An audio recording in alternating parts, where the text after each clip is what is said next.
Hello students, আমি Moumita ma'am. আশা করি তোমরা সকলে খুব ভালো আছো। Welcome back to our channel. আজকে আমি তোমাদের এমডিসির একটি নিউ টপিক, যার নাম হচ্ছে মানব সম্পদ ব্যবস্থাপনা, বা যেটাকে হচ্ছে ইংলিশে বলে হিউম্যান রিসোর্স ম্যানেজমেন্টের ওপরে ক্লাস নেব। ঠিক আছে, তার আগে বলে রাখি যে আমাদের অনলাইন ক্লাস কিন্তু চলছে অ্যাজ ইউজুয়াল। তোমরা যারা আমাদের সাথে অনলাইনে যুক্ত হতে চাও, আমাদের কাছে পড়তে চাও, তারা আমাদের হেল্পলাইন নাম্বারে যোগাযোগ করতে পারো। আমাদের হেল্পলাইন নাম্বার দেওয়া আছে, দেখো এই কর্নারে দুটো দেওয়া আছে নাম্বার। একটা হচ্ছে 6295916282, আর একটা হচ্ছে 7076398606। ঠিক আছে, আমাদের পুরো কোর্স ফি রয়েছে 999 টাকায়। আমাদের পুরো কোর্স ফি তোমরা পেয়ে যাচ্ছ, এবং আমাদের কোর্সের ডিউরেশন হচ্ছে 6 মান্থের, 6 মাসের আমাদের কোর্সের ডিউরেশন। ঠিক আছে, এবং আমাদের কিন্তু অলরেডি 4 মাস চলছে আমাদের ক্লাসে, এবং তোমাদের এক্সামও কিন্তু খুব একটা বেশি দেরিতে নেই। তো তোমরা ঝটপট দেরি না করে আমাদের হেল্পলাইন নাম্বারে যোগাযোগ করে যুক্ত হয়ে যাও, যারা সিরিয়াসলি পড়তে চাও। তো ঠিক আছে, চলো দেরি না করে টপিকটা শুরু করি। আজকের টপিকটা দেখো, তোমরা দেখতেই পাচ্ছ, প্রথমে উপরে লিখেই দিয়েছি যে হিউম্যান রিসোর্স ম্যানেজমেন্ট বা মানব সম্পদ ব্যবস্থাপনা। ঠিক আছে, দেখো প্রথমে জানতে হবে যে মানব সম্পদ ব্যবস্থাপনাটা কি। ঠিক আছে, আমরা এখানে যে লেখা যে সংজ্ঞা, এটাই আমরা পরে আসি, আগে মানে সরলভাবে বোঝার চেষ্টা করো। ঠিক আছে, দেখো যখন মানে কোনো একটা সংস্থান বা কোনো একটা প্রতিষ্ঠান বা কোনো একটা সংগঠন বা কোনো একটা সংস্থা যখন তৈরি হয়, কোনো একটা উদ্দেশ্য নিয়ে বা কোনো একটা লক্ষ্য নিয়ে তৈরি হচ্ছে। ঠিক আছে, এবার যখন সেই উদ্দেশ্য এবং লক্ষ্য নিয়ে একটা সংগঠন তৈরি করা হচ্ছে, তো সেই লক্ষ্য পূরণ করার জন্য সবথেকে বেশি যার বা যাদের হাত থাকে, সেটা হচ্ছে সেই সংগঠনের সাথে যুক্ত মানবীয় উপাদানগুলি, অর্থাৎ যে আমাদের যে আর কি দক্ষ জনশক্তি রয়েছে, সেই কিন্তু তার দ্বারাই কিন্তু একটা সংগঠনের উদ্দেশ্য এবং লক্ষ্যগুলি পূরণ হয়। ঠিক আছে, আফটারঅল একটা সংগঠনের যদি মূল চালিকা শক্তি আমরা ধরি, সেটা কিন্তু মানব সম্পদকেই বলা হয়। ঠিক আছে, আর এই সম্পদের, এই মানব সম্পদের নির্বাচন, তারপর হচ্ছে নিয়োগ, প্রশিক্ষণ, তারপর তোমার হচ্ছে রক্ষণাবেক্ষণ, এই সমস্ত ব্যবস্থাকেই কিন্তু বলা হচ্ছে মানব সম্পদের ব্যবস্থা। ঠিক আছে, মানব সম্পদের ব্যবস্থা বা মানব সম্পদের ব্যবস্থাপনা বলছে। দেখো, যেহেতু একটা সংগঠনে বা একটা তোমার প্রতিষ্ঠানে মেন যে আর কি যার দ্বারা একটা সংগঠনের সমস্ত উদ্দেশ্য বা কাজগুলি চালিত হয় বা সম্পাদিত হয়, সেটাই কিন্তু জনশক্তি। ঠিক আছে, একটা দক্ষ জনশক্তি প্রয়োজন একটি সংগঠনকে চালনা করার জন্য। দেখো, উন্নত প্রযুক্তি বা যাই বলো না কেন, সেসব তো আছেই, কিন্তু এই সাথে সবথেকে যেটা গুরুত্বপূর্ণ, সবথেকে যেটা ইম্পর্টেন্ট, সেটা হচ্ছে মানব সম্পদ। ঠিক আছে, মানব সম্পদের কিন্তু কোনো বিকল্প নেই, এবং মানব সম্পদ কিন্তু একটি সংগঠনের মূল চালিকা শক্তি। একটি সংগঠনকে চালায়, একটি সংগঠনকে পরিচালিত করে কিন্তু এই মানব সম্পদ।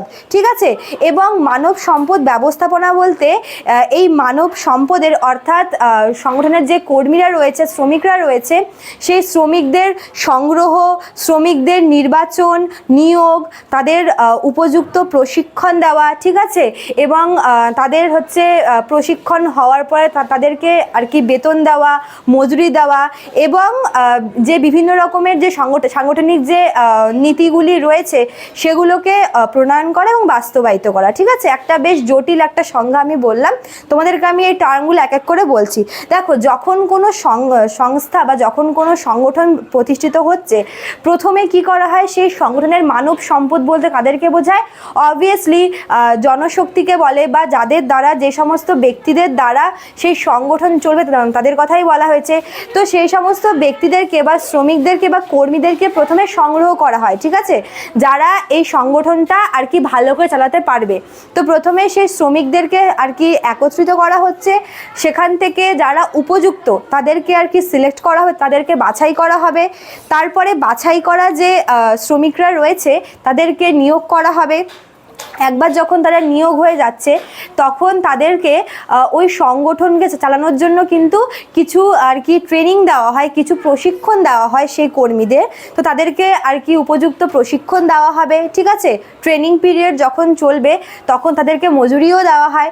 তারপর যখন ট্রেনিং পিরিয়ড যখন শেষ হয়, যখন তাদের উপযুক্ত প্রশিক্ষণটা শেষ হয়, সেই প্রশিক্ষণের পরে তাদেরকে কি পাকাপাকিভাবে সেই সংগঠনের মেম্বার করে দেওয়া হয়। ঠিক আছে, সেই সংগঠন বা সেই প্রতিষ্ঠানের মেম্বার তাদেরকে করে দেওয়া হয়।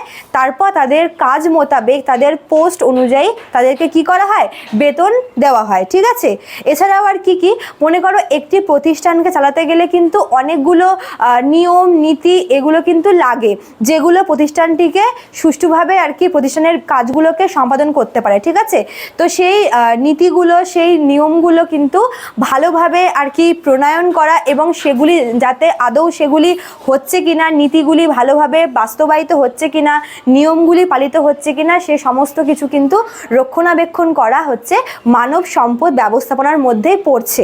ঠিক আছে, এছাড়া দেখো মানব সম্পদ ব্যবস্থাপনার আরও একটি দায়িত্ব আছে।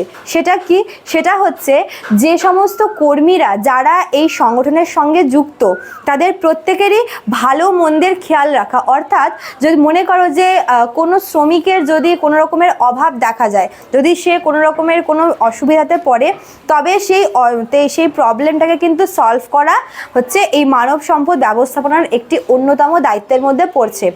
এছাড়াও মনে করো একটি সংগঠনে যে সমস্ত নীতিগুলি রাখা হবে শ্রমিকদের জন্য, সেগুলি তারা আদৌ পালন করতে পারবে কিনা, সেগুলি তারা মানতে পারবে কিনা, তাদের জন্য সেগুলি সুষ্ঠু কিনা, অনুকূল কিনা, সেগুলি দেখা কিন্তু অবশ্যই কর্তব্য। ঠিক আছে, আর এটা কিন্তু মানব সম্পদ ব্যবস্থাপনার একটি কাজ। ঠিক আছে, অর্থাৎ যেই কর্মীরা যারা এই সংগঠনকে চালাচ্ছে তাদের জন্য এই সংগঠনটা কতটা আর কি অনুকূল পরিবেশের সৃষ্টি করছে বা তারা কতটা এখানে ভালোবেসে কাজটা করছে, সেটাও কিন্তু দেখার দায়িত্ব রয়েছে। ঠিক আছে, এছাড়াও মনে করো যে এক শ্রমিকের সাথে আরেক শ্রমিকের মধ্যেকার বন্ডিং বা কাজের জায়গায় শ্রমিকের মধ্যে যে ঐক্যতা বা হচ্ছে সখ্যতা, সেটাও কিন্তু দেখার দায়িত্ব হচ্ছে মানব সম্পদ ব্যবস্থাপনার একটি কাজ। ঠিক আছে, তো এই সমস্ত কিছু হচ্ছে মানব সম্পদ ব্যবস্থাপনার মধ্যে পড়ছে, যেখানে মানব সম্পদের অর্থাৎ যে মানবীয় উপাদানগুলি রয়েছে একটি সংগঠনের বা একটি প্রতিষ্ঠানের, তাদের আর কি ভালো মন্দ দেখাশোনা করা, সেই হচ্ছে মানব সম্পদের ঠিকঠাকভাবে নিয়োগ করা, নির্বাচন করা, প্রশিক্ষণ দেওয়া, তারপর তাদের বেতন দেওয়া, বিভিন্ন নীতিগুলিকে বজায় রাখা। ঠিক আছে, মানব সম্পদের যে আর কি অংশ অর্থাৎ সেই শ্রমিকদের প্রবলেমগুলোকে সলভ করা, এই সমস্ত কিছু কিন্তু মানব সম্পদ ব্যবস্থাপনার মধ্যে পড়ছে।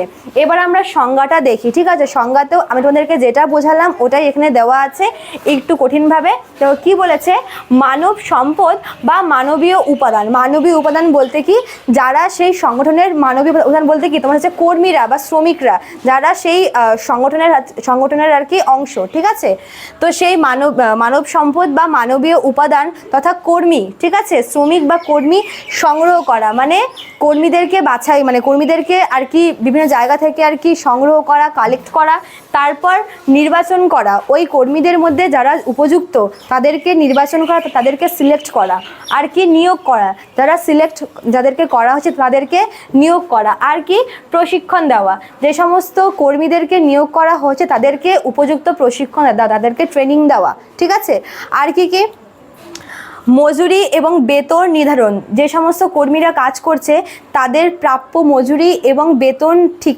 স্থির করা। আর কি পরিচালনার নীতি প্রণয়ন ও বাস্তবায়ন ইত্যাদি। অর্থাৎ মানে ওই সংগঠনটাকে পরিচালনা করার জন্য যে সমস্ত নীতিগুলি রয়েছে সেগুলিকে প্রণয়ন করা এবং সেই সঙ্গে সেই নীতিগুলোকে কি বাস্তবায়িত করা হচ্ছে মানব সম্পদ পরিচালনার অন্যতম কাজ। আর এটাকেই মানব সম্পদ ব্যবস্থাপনা বলা হয়। ঠিক আছে, যেহেতু হচ্ছে মানব সম্পদ বলতেই এখানে দক্ষ জনশক্তির কথা বলা হয়েছে, কেননা দক্ষ জনশক্তি ছাড়া একটি প্রতিষ্ঠান কিন্তু চলতে পারে না, কেননা দক্ষ জনশক্তির কোনো বিকল্প হয় না। কাজেই সেই দক্ষ জনশক্তি তৈরি করা এবং তাদের বিভিন্ন প্রয়োজন মেটানো এবং একটি সংগঠনের যে মানবীয় সম্পদ, এই সম্পদগুলিকে ঠিকঠাকভাবে আর কি তাদের খেয়াল রাখা, রক্ষণাবেক্ষণ করা, তাদেরকে আর কি প্রশিক্ষণ দেওয়া, এই সমস্ত কিছু কিন্তু মানব সম্পদ ব্যবস্থাপনার অন্যতম কাজ হিসেবে বলা হয়। ঠিক আছে, তো এই ছিল তোমাদের আজকের ক্লাস। আশা করি ভিডিওটি তোমাদের ভালো লেগেছে, তোমরা বুঝতে পেরেছো। ভিডিওটি ভালো লাগলে অবশ্যই লাইক, কমেন্ট করবে, শেয়ার করবে। দেখা হচ্ছে নেক্সট ক্লাসে। Thank you.